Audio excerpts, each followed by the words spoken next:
The formation moved as one mind again, and almost, I believed I belonged inside it. The stars folded around us like obedient witnesses, their light bending along the lattice of our shared perception. No commands were spoken. None were needed. Every step, every shift in formation, every adjustment in velocity passed through us as a single, seamless thought. Except mine arrived a fraction too late. Not enough for discipline to flag it. Not enough for correction. But enough that I noticed. Enough that I felt it like a misaligned note in a perfect chord. I corrected myself quickly, of course. I always did. That was the advantage of awareness, something most of my sisters would find unnecessary, like carrying an umbrella in a universe where it never rains. We descended toward the orbital platform in synchronized silence. A routine patrol, a routine docking, a routine existence where nothing unusual ever happened, officially. Unofficially, we were about to host a human. That thought alone should have dissolved into the collective without friction. Instead, it lingered in me like an uninvited guest who refused to leave and kept rearranging the furniture. The docking chamber unfolded before us, its geometry shifting to accommodate our arrival. We aligned, we entered, we stabilized. Perfect. Then the human waved, not mentally, not through the network, with an actual hand. It was inefficient. "Hello," the human said aloud, as if sound were still a valid communication method. "I wasn't sure if you guys do greetings or if you just stare collectively." No one responded. Not vocally, not telepathically. The silence pressed in, pristine and absolute. I felt the collective hesitation ripple, brief, subtle, like a glitch trying to pretend it wasn't a glitch. The human tilted their head. Tough crowd. I don't know why I noticed that phrase. I shouldn't have. It wasn't relevant to mission parameters, tactical analysis, or cognitive alignment. And yet I almost understood it. The human took a step forward, then paused, glancing around at us. "Okay, quick question. If I think something embarrassing, does everyone hear it, or is there like a privacy setting?" A ripple again, stronger this time, privacy. The concept didn't exist in our unit. It couldn't.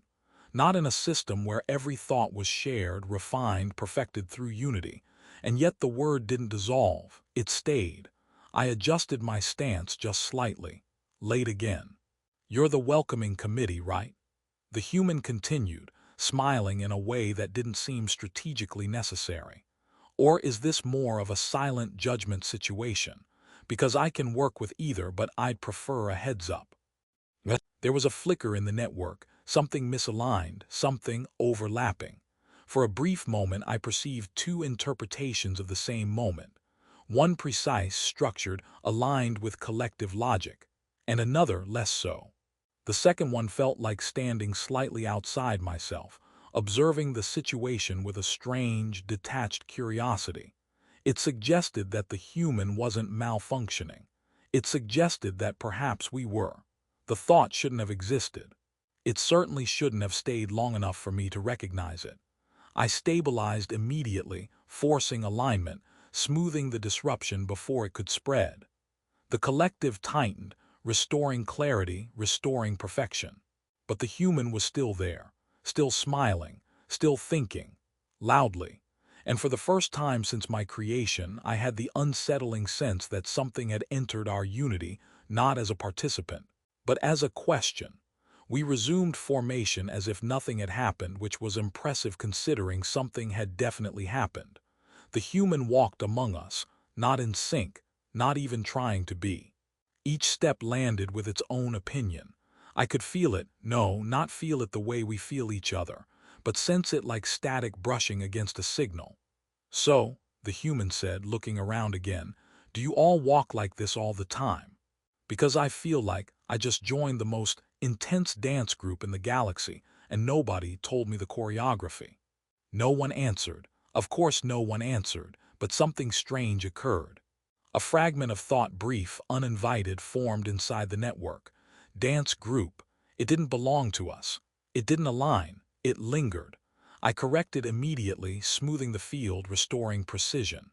The collective tightened again like a perfectly tuned instrument refusing to go out of key.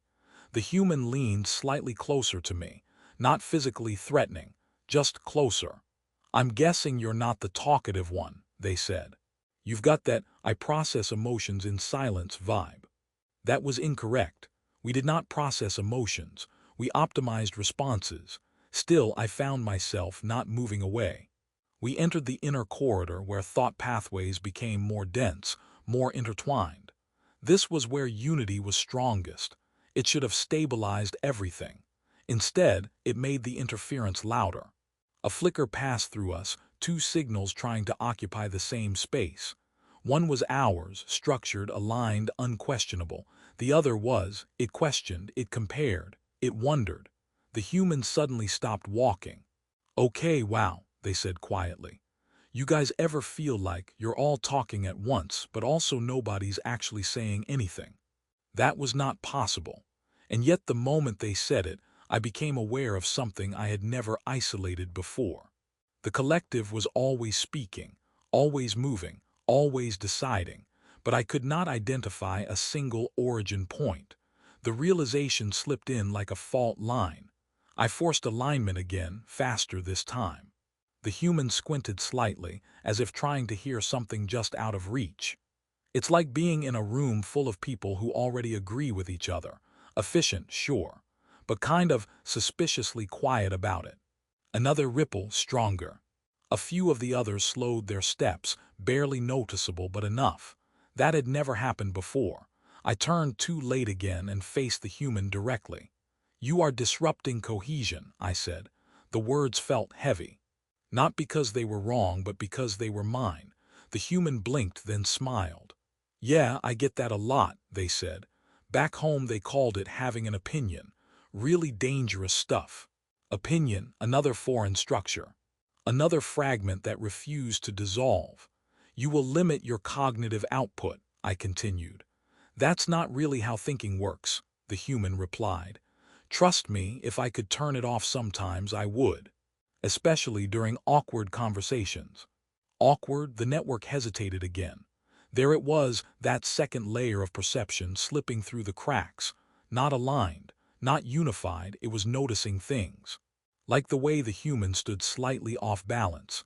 Like the way their expression shifted constantly, unpredictably. Like the way I was watching them. The human crossed their arms. "Can I ask you something?" "No." "Great, I'll ask anyway," they said immediately. "Do you ever think something that doesn't match the rest of this?" Silence, perfect, controlled silence, and beneath it, noise. I stabilized harder than before, forcing the network back into alignment, sealing the cracks before they could widen. But the effort took longer this time.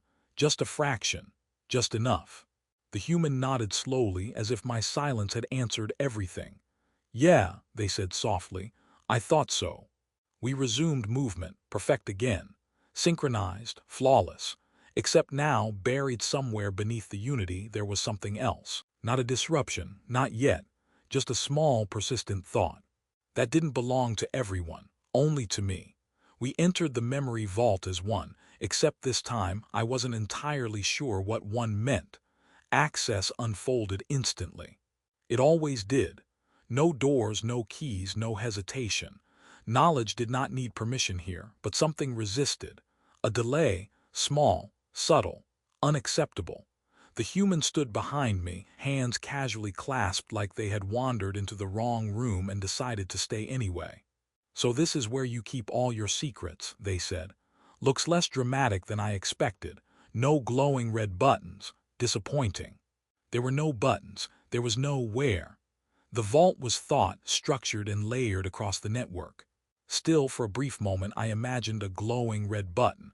I did not understand why. "Remain still," I said, "physically or mentally," the human asked. "Because I can do one of those, the other is ambitious." I initiated retrieval. The records surfaced in perfect sequence: missions, outcomes, integrations. Human integration trials. The first file opened, then flickered. That had never happened before. A fragment appeared. A previous human standing within formation, attempting synchronization. The network around her blurred, distorted. Then the fragment cut, not ended, removed. The human behind me leaned slightly. "You felt that, right?" I did not respond. I opened another record. Same result. A moment. A distortion. A missing piece. Like a sentence that stopped just before the important word. The collective tightened around me, stabilizing the process.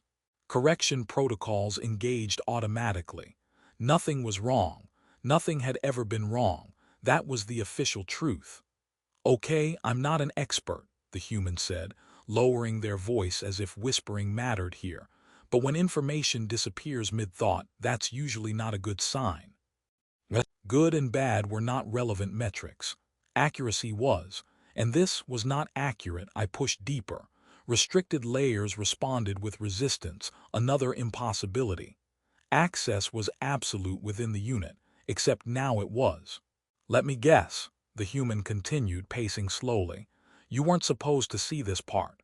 "I am authorized," I said. "Yeah," they nodded, "and I'm supposed to sleep 8 hours a day. Doesn't mean it actually happens." Sleep. Another irrelevant concept that somehow felt familiar. I forced the vault open further. This time the resistance broke. Not cleanly. It shattered. Fragments flooded through the network, partial logs, corrupted sequences, overlapping memories that did not align. Voices not spoken, not heard, layered over each other. Disagreement, confusion, something close to panic. I froze. The collective froze with me. That had never happened before. "They're not in sync," the human said quietly. "They never were." That was incorrect. It had to be. We were unity. We were precision. We were. A new fragment surfaced, clearer this time. A previous human subject surrounded by the unit, not disrupting, not attacking, asking. The memory pulsed with instability as her thoughts spread, questions branching, multiplying, refusing to resolve. Why? What if?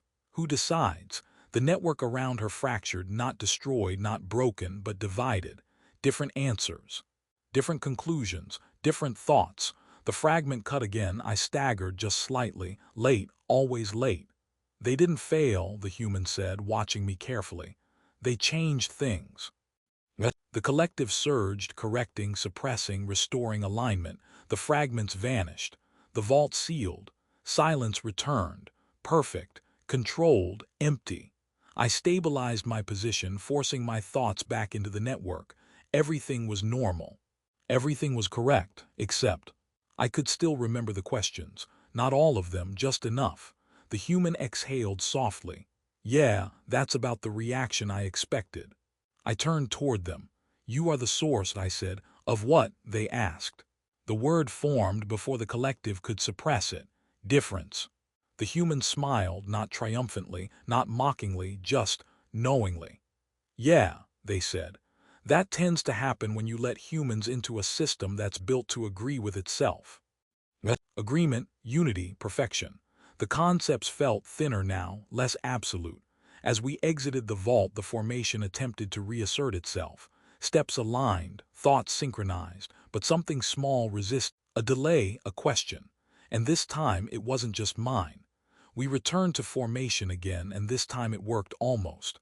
The network surged, tightening around every mind, every motion, every thought. Correction protocols layered over us like invisible gravity, pulling everything back into alignment. No hesitation, no delay, except the delay was still there, not just mine. I felt it faint, scattered like tiny echoes refusing to disappear. A fraction too slow, a fraction too individual. The human walked beside me, completely out of sync as usual. At this point, it almost felt intentional. "You're all trying really hard right now," they said. "It's kind of impressive, also a little terrifying." "No disruption is occurring," I replied. "Right," the human nodded. "And I'm definitely not thinking about how weird this whole situation is." They paused. "Okay, I am thinking about it a lot." The network tightened again, suppressing stray fluctuations. It worked on most of the unit, not all. A flicker passed through, brief but undeniable. A thought that did not resolve immediately. Then another. Then one that lingered. I stopped walking. This time I wasn't late. The formation shifted around me, adjusting, compensating, trying to pull me back into motion. I didn't move. That had never happened before. "You're doing it," the human said softly. "You're not following." "I am observing," I said. "Same thing," they shrugged. "First step to not agreeing with everything." Agreement. The word no longer felt stable. I reached into the network, not to align, not to correct, but to listen. For the first time, I didn't hear a single voice. I heard many, not loud, not chaotic, just different. One questioned a tactical pattern. Another hesitated before completing a calculation. Another briefly wondered why we never questioned anything at all. The collective tried to suppress it. It couldn't. Not completely. "They're waking up," the human said. "No," I replied, but the answer felt incomplete. "They're changing." The word settled into place, and this time it didn't get erased. The network surged again, stronger, attempting full restoration. A command rippled through all of us: return to unity, eliminate deviation, restore perfection. For a moment everything aligned again. Perfect, silent, controlled. And then someone laughed, not aloud, not physically. But the thought of it, sharp, unexpected, completely out of place, cut through the network. It wasn't me. It wasn't the human, it was one of the others. The formation faltered, just a fraction, but enough. The human grinned. "Oh wow, that's new. I like that one." The collective destabilized further, not collapsing, not breaking, but loosening. The command repeated, louder this time: restore unity, eliminate deviation. I felt it pressing against me, urging compliance, demanding alignment. For the first time I hesitated on purpose. "I will not correct," I said. The words echoed, not perfectly, not uniformly. Some received them clearly. Some didn't, some considered them. The pressure intensified. "You realize," the human said, stepping closer, "this is the part where your system either evolves or kicks me out dramatically." "You will be removed," I said. "Yeah," they nodded. "I figured, happens a lot." But this time the statement didn't resolve cleanly. Removed from where? From us. Or from something that was no longer entirely the same. The command came again, stronger than before. Exile the human. Restore the system. I could feel the unit preparing to act. And for the first time, I understood why it had happened before. Not because humans were weak. Not because they were incompatible. Because they asked questions that didn't have one answer. Because they introduced something the system couldn't contain: choice. I turned to the human. "You will leave," I said. They sighed. "Yeah, I guess that part. But not as failure." They looked at me confused. "As catalyst." The word held. Didn't break, didn't dissolve. The network reacted, uneven, unstable, but alive. The human smiled slightly. "That's actually a nice upgrade from problem. I'll take it." Extraction protocols initiated around them. The system was still functioning, still enforcing its boundaries, but it was slower now, less certain. As the human began to fade from the formation, they glanced back. "Try not to agree with everything," they said. "It's overrated." Then they were gone. The network stabilized again, not perfectly, never perfectly. I stepped forward. This time I was not late. And neither were the others. We moved together, not as one mind, but as many choosing to align. And somewhere within the system, quietly, unpredictably, someone thought something different and didn't erase it. We've reached the end of another story. Stay tuned for a new adventure.